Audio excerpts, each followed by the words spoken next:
the Institute of Chartered Accountants is a creation of the Companies Act. The way that a chartered accountant functions as a statutory auditor is defined by the Companies Act. A company is a creation of the Companies Act.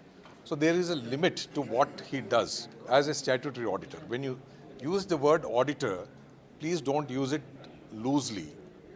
The Institute has been striving for a long time, for the last 75 years, to convey this message very clearly to the public. Very recently, for example, we brought out standards on forensic investigation.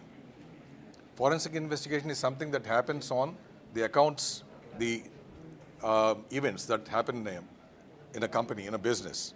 So there, we have been striving very hard to bring this distinction between audit and investigation. There is a very strong misconception that an auditor is an investigator. He is not an investigator. Under no circumstances can the statutory auditor of a company play the role of an investigator. It's not within his authority. What his authority is very clearly defined under the Companies Act and the Code of Ethics and the regulations of the Institute of Chartered Accountants of India. So this is a message that has to go across very clearly to every single member of the public in this country and across the world. So all this happens when there is lack of clarity, lack of understanding, or inability to appreciate the different roles played by a chartered accountant. So if he's a statutory auditor, that role ends in a different way. If he is an internal auditor, that role ends in a different way. If he is some other auditor, there are special purpose audits, special purpose engagements which are carried out in a different way. If he is an investigator, his role is totally different. Even in an investigation, he doesn't exercise powers like interrogation. He doesn't exercise powers like coming to a conclusion about the guilt or otherwise of a party that is dealing with.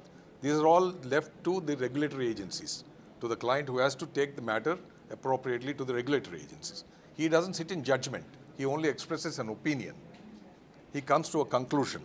So these things, it's understood that a layman does not understand these fine differences. They are very fine, but very critical differences. These have to be very clearly understood.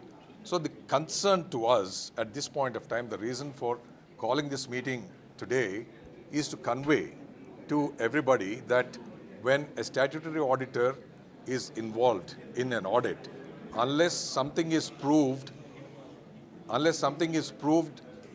which establishes his criminal responsibility, there's a process that needs to be followed which is well established, well respected and very much in place.